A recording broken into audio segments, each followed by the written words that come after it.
جب اگر فیصلہ ہو جائے گا کہ لوگوں کو کس طرف جانا ہے تو اس برج پہ سے پھر ہر ایک کو گزرنا ہوگا، جو کہ ایک قسم کی بتایا کہ پنشمنٹ ہے اس کے اندر.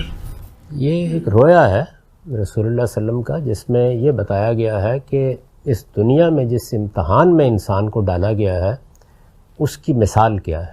تو یوں سمجھ لیں کہ جیسے دوزخ ہے، اس کے اوپر ایک پل ڈال دیا گیا ہے، اور وہ تلوار سے زیادہ تیز بھی ہے اور بال سے زیادہ باریک بھی، اور آپ کو اس پر گزرنا ہے. تو دنیا کی زندگی کی تمثیل ہے جو ایک رویا میں سمجھائی گئی ہے، اور ظاہر ہے کہ اس تمثیل کا نتیجہ قیامت میں نکلے گا. جب ہم وہاں اٹھیں گے تو معلوم ہوگا کہ اسی پل سے گزر کے آئے، اور پتہ بھی چل جائے گا کون گر گئے کہ اس کو آنکڑوں نے پکڑ کے اندر ڈال لیا، اور کون اس سے تیزی کے ساتھ سفر کرتے ہوئے نکل گئے.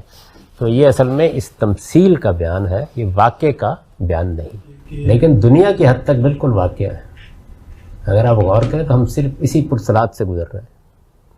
یہ پلسرات یہاں ہے، اس کو یہاں تلاش کریں. علی بھائی اگلا سوال ہے، عموماً بچپن میں یہ بات سننے کو ملی ہے کہ اللہ تعالیٰ نے جنت میں انٹری کے لیے ٹیسٹ کے طور پر ایک خطرناک برج رکھا ہوا ہے جسے پل صراط کہا جاتا ہے، جو کہ بال سے زیادہ باریک اور تلوار کی دھار سے زیادہ کاٹنے والا ہے. اہل جنت اس سے بآسانی گزر جائیں گے، جبکہ کافر اور منافقین کٹ کر دوزخ میں گرتے جائیں گے. کیا یہ بات واقعی درست ہے؟ بالکل 100% درست ہے جی. اللہم اجرنا من النار، اللہم اجرنا من النار، اللہم اجرنا من النار، آمین.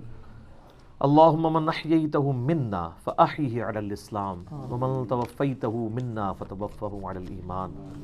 اللہم انی اعوذ بک من عذاب جہنم ومن عذاب القبر ومن فتنة المحیا والممات ومن شر فتنة المسیح الدجال، آمین. میرے بھائیو، یہ پل صراط کا ذکر قرآن میں بھی اشارتاً موجود ہے. سورہ مریم کے اندر آپ کو 71 نمبر آیت مل جائے گی، پارہ نمبر 16 کے اندر. اعوذ باللہ من الشیطان الرجیم، بسم اللہ الرحمن الرحیم. دوزخ کے کانٹیکسٹ میں گفتگو کرتے ہوئے اللہ تعالیٰ فرماتا ہے وَإِن مِّنكُمْ إِلَّا وَارِدُهَا، اور کوئی بھی تم میں سے ایسا نہیں ہے مگر یہ کہ اسے دوزخ سے گزرنا پڑے گا. کان علی ربہ حتما مقضیہ، یہ تمہارے رب کی طرف سے تقدیر میں شدنی بات ہے، یہ ڈیسٹنی تمہارے لیے مقرر ہے کہ تم سب کو آگ کے اوپر سے گزرنا پڑے گا. چاہے کوئی جن ہے، انسان ہے، وہ پیغمبر ہے، صحابی ہے، تابعی ہے، نیک ہے، بد ہے، سب کو ایک دفعہ گزرنا پڑے گا. پھر کیا ہوگا؟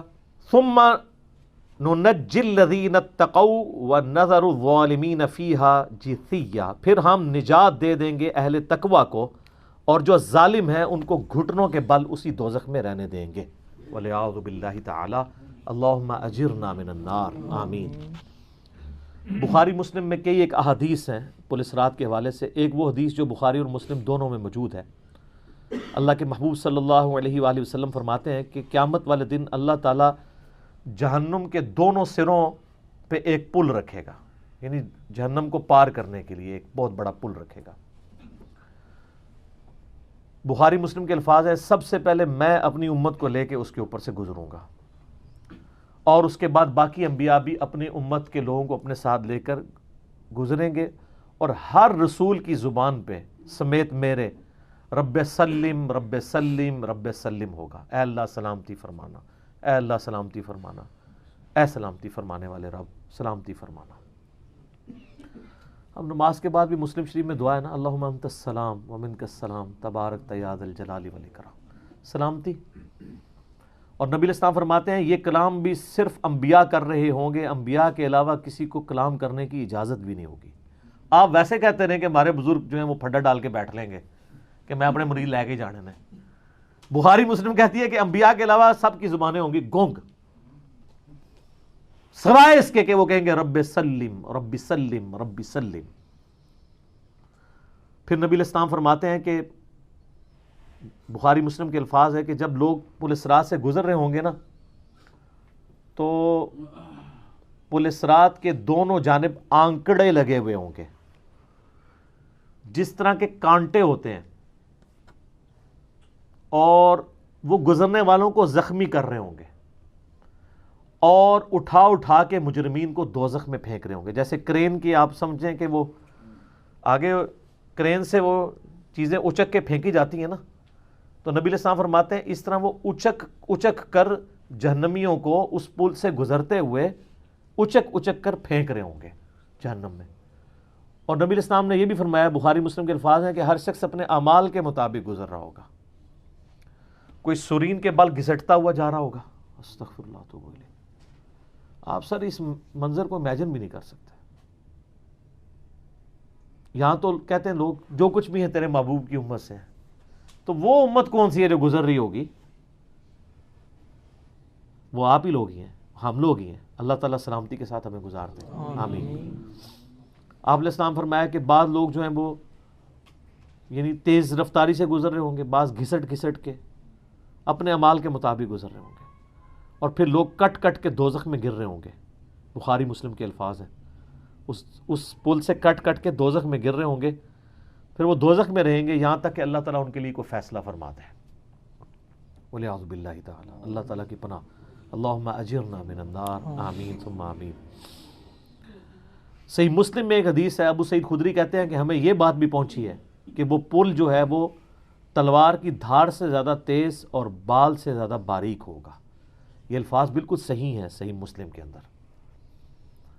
تو اس پل سے تو کوئی بندہ مہارت کے ساتھ بھی نہیں گزر سکتا, کوئی چائنی بھی نہیں گزر سکتا. وہ جو تو یہ اس کے اوپر سے گزرنا ایک معجزے والا معاملہ ہی ہوگا جس کو اللہ تعالیٰ نجات دے گا. اور یہ جو میں نے آیت پڑھی نا سورہ المریم کی آیت نمبر 71, اس کے کانٹیکسٹ میں کتاب التفسیر چیپٹر میں امام ترمذی اسی آیت کو ہیڈنگ بنا کے نا اس کے نیچے ایک حدیث لے کے آئے ہیں. یعنی یہ جو میں نے کہا نا قرآن میں پل اسرات کا ذکر ہے, امام ترمذی کا بھی یہی فہم ہے. انہوں نے اس آیت کی ہیڈنگ بنا کے جامع ترمذی میں حدیث لی ہے بالکل صحیح سند کے ساتھ پل اسرات کے حوالے سے, کہ نبی صلی اللہ علیہ وآلہ وسلم نے ارشاد فرمایا کہ یہ پل اسرات جہنم پہ رکھا ہوا ایک پل ہے جس پر سے لوگوں کو گزرنا پڑے گا اور ہر شخص اپنے اعمال کے مطابق گزرے گا. بعض لوگ بجلی کسی تیزی سے گزر جائیں گے, جیسے آسمان سے ایسے بجلی کڑک کے نیچے پتہ ہی نہیں چلتا, ود ان سیکنڈس. بعض ہوا کی تیزی سے گزریں گے جو اس سے کم نیک ہوں گے. بعض گھوڑ سوار یا اونٹ سوار کسی تیزی سے گزریں گے, بعض بھاگتے ہوئے گزر جائیں گے, اور بعض جو ہیں وہ پیدل چلتے ہوئے, اور بعض سرین کے بل گھسٹتے ہوئے. سر اتنا لمبا پل, پتہ نہیں کتنی مسافت ہے. بلکہ بخاری مسلم میں الفاظ ہیں, نبی علیہ السلام فرمایا کہ اس پل کی لمبائی اللہ ہی بہتر جانتا ہے, مجھے نہیں پتا کتنی ہے. ہائے ہائے ہائے ہائے. اور بعض ایسے ہوں گے جو کٹ کے پھر دوزخ میں گر رہے ہوں گے, اور ان کا معاملہ پھر بعد میں اللہ تعالیٰ طے کرے گا کہ ان کے ساتھ کیا کرنا ہے. استغفر اللہ. جامع ترمذی میں ایک حدیث ہے, حضرت انس بن مالک جو حضور کو 10 سال تک وضو کرواتے رہے, بخاری مسلم میں آیا. ترمذی میں الفاظ ہیں, وہ کہتے ہیں یا رسول اللہ قیامت الدین آپ میری شفاعت کریں گے؟ فرمایا میں کروں گا. تو یا رسول اللہ مجھے اپنا پتہ بتا دیں, میں آپ کو کہاں تلاش کروں. انہوں نے پینشور کیتا ہے, آپ نے فرمایا تم پورے صراط پہ آ جانا. آئے ہائے ہائے, تم مجھے پل صراط پہ دیکھ لینا, میرے امتی گزر رہے ہوں گے, میں ان کے لیے سلامتی کی دعا کر رہا ہوں گا. کہا یا رسول اللہ اگر پل صراط پہ نہ پاؤں, تو آپ نے فرمایا کہ پھر تم میزان عمل پہ آ جانا, جہاں لوگوں کے نامہ اعمال تولے جا رہے ہوں گے. نبی علیہ السلام کا نامہ اعمال نہیں تول رہا ہوگا, آپ کو تو اللہ نے امن دے دیا نا, انا فتحنا لک فتحا مبینا. اور بخاری مسلم میں حدیث ہے, حدیث شفاعت کے سارے نبیوں سے لوگ ہوتے حضرت عیسیٰ کے پاس جب اینڈ پہ آئیں گے نا, تو وہ کہیں گے بس ایک ہی شخص ہے جس کو امن ملا ہوا ہے, تو محمد رسول اللہ کے پاس جاؤ, وہ شفاعت کریں گے. تو آپ علیہ السلام اپنی امت کی خاطر ہی یعنی میزان عمل پہ تکلیف کاٹ رہے ہوں گے. کہا یا رسول اللہ میزان عمل پہ بھی نہ پاؤں تو کہاں جاؤں؟ فرمایا پھر تم حوض کوثر پہ آ جانا, میں وہاں پہ اپنے امتیوں کو مشروب پلا رہا ہوں گا. بخاری مسلم میں درجنوں احادیث ہیں, آسمان کے ستاروں کے برابر اس کے برتن ہیں, اور جو ایک بار پیے گا وہ کبھی پیاسا نہیں ہوگا. جنت میں لوگ مشروب لذت کے لیے پئیں گے, پیاس کی وجہ سے نہیں پئیں گے. انہوں نے کہا یا رسول اللہ اگر آپ مجھے پل صراط پہ بھی نہ ملے, میزان عمل پہ بھی نہ ملے, اور آپ صلی اللہ علیہ وآلہ وسلم حوض کوثر پہ بھی مجھے نہ ملے تو پھر میں آپ کو کہاں تلاش کروں؟ آپ فرمایا تم مجھے تلاش کرنا، میں ان تین میں سے کسی ایک جگہ پہ ہوں گا۔ تو بخاری مسلم میں پھر یہ بھی آتا ہے کہ میرے حوض کوثر پہ کچھ لوگ لائے جائیں گے، میں کہوں گا اصحابی اصحابی، یہ میرے ساتھی ہیں، تو مجھے بتایا جائے گا کہ آپ کے بعد یہ دین سے الٹے قدم پھر گئے تھے، انہوں نے دین میں بدعتیں جاری کر دی تھی۔ آپ فرماتے ہیں میں کہوں گا سحقا سحقا لمن غیر بعدی، کو دور کر دو مجھ سے، میرا ان سے کوئی تعلق نہیں ہے۔ بخاری مسلم میں الفاظ ہیں، عبداللہ ابن ابی ملیکہ جب یہ حدیث بیان کرتے تھے تو کہتے تھے اے اللہ ہم تیری پناہ میں آتے ہیں اس چیز سے کہ تیرے نبی کے وفات کے بعد ان کے دین سے الٹے قدم پھر جائے۔ یہ وہی لوگ ہیں جو حضور کی وفات کے بعد مرتد ہو گئے تھے، مسلمہ کذاب کے ساتھ مل گئے، منکرین زکوٰۃ میں شامل ہو گئے، سیدنا ابوبکر کے خلاف کھڑے ہو گئے۔ اور یہ صرف قانوناً صحابہ کے بارے میں صرف یہ حدیث نہیں ہے، عام امتیوں کے بارے میں الگ سے حدیثیں ہیں بخاری مسلم میں۔ یہ نہ سمجھیں کہ پچھلے لوگوں کے لیے، قیامت تک کے لیے جن لوگوں نے دین میں بدعتیں جاری کی ان کے لیے حدیثیں ہیں، اس میں امتی کے الفاظ بھی ہیں، وہ بھی بخاری مسلم میں۔ اور امت کیا کر رہی ہے؟ صحیح مسلم میں حدیث ہے، نبی علیہ السلام ایک دن اتنا روئے اور ساتھ ساتھ آیتیں پڑھ رہے ہیں قرآن کی۔ پہلے آپ نے سورہ ابراہیم کی وہ آیت پڑھی جس کا ترجمہ یوں ہے کہ ابراہیم علیہ السلام کہتے ہیں اے اللہ شیطان نے کتنے لوگوں کو بہکا دیا، تو جو شیطان کے رستے پہ چلا میرا اس سے کوئی تعلق نہیں ہے، یعنی اعلان برات کر دیا اپنے ماننے والوں سے۔ پھر آپ نے سورہ مائدہ کی وہ آیات پڑھی جس میں حضرت عیسیٰ علیہ السلام کی اور اللہ کی قیامت کے دن گفتگو ہوگی۔ اس میں عیسیٰ ابن مریم کہیں گے اے اللہ جب تک میں ان میں موجود تھا میں ان پر گواہ تھا، جب تو نے مجھے اٹھا لیا پھر تو اور تیری مرضی ان کو عذاب دے یا چھوڑ دے، اعلان برات۔ پھر حضور نے کہا کہ یا اللہ ابراہیم نے بھی اپنی امت سے اعلان برات کر دیا، عیسیٰ نے بھی کر دیا، لیکن میں کہتا ہوں میری امت میری امت۔ آئے ہائے ہائے، صحیح مسلم کے الفاظ ہیں، حضرت جبرائیل علیہ السلام آئے اور کہا کہ اللہ نے مجھے آپ کی طرف بھیجا ہے اور کہا کہ میرے محبوب سے پوچھو کہ اس کو وہ کون سی چیز ہے جو غم زدہ کر رہی ہے، حالانکہ اللہ کو سب کچھ پتا تھا۔ تو آپ نے فرمایا میری امت۔ تو جبرائیل علیہ السلام نے پھر اللہ کی طرف سے بشارت دی کہ نبی علیہ السلام کو کہ اللہ تعالیٰ فرماتا ہے کہ اے نبی آپ غم زدہ نہ ہو، ہم آپ کو آپ کی امت کے معاملے میں قیامت والے دن رسوا نہیں کریں گے۔ تو سبحان اللہ تو ہم پڑھتے ہیں لیکن ہمارے ایسے کرتوت نہ ہو کہ سحقن سحقن لمن غیر آبادی نہ ہو جائے کہیں، سحقن سحقن لمن بدل آبادی نہ ہو جائے کہیں، یہ بھی تو چانسز ہے۔ استغفر اللہ واتوب الیہ۔ نبی علیہ السلام نے تو اپنی محبت کا حق ادا کر دیا، اور مسلم شریف میں حدیث ہے قیامت کا دن وہ ہے کہ جب ابراہیم علیہ السلام بھی میری طرف متوجہ ہوں گے، جس دن کوئی بھی اللہ کی بارگاہ میں کلام کرنے والا نہیں ہوگا، میں ابراہیم علیہ السلام کی سفارش بھی میں کروں گا۔ حضور کی سفارش کے بعد انبیاء کو بولنے کا موقع ملے گا۔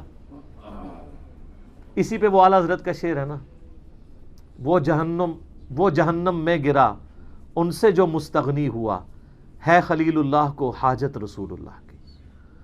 بل ہم شعر کہہ سکتے ہیں، ہم محبت کے لیے نعرے مار سکتے ہیں، لیکن نبی علیہ السلام نے جو امت کو تعلیمات دی تھیں حجۃ الوداع کے موقع پر، غدیر خم کے موقع کے اوپر، امت نے کسی ایک وصیت کا بھی پاس نہیں کیا۔ اب یہ ایک دردناک ٹاپک ہے، جتنی مرضی بات کی جائے نہ ختم ہونے والی ہے۔ بس اس کو اسی پہ کنکلوڈ کرتے ہیں کہ اللہ تعالیٰ قیامت والے دن ہمیں اپنی رحمت کاملہ سے اپنے محبوب صلی اللہ علیہ وآلہ وسلم کی شفاعت کے ساتھ قیامت کی ساری ہولناکیوں سے بلا حساب و کتاب جنت میں داخلہ عطا فرمائے۔ آمین ثم آمین۔ ٹھیک ہو گیا۔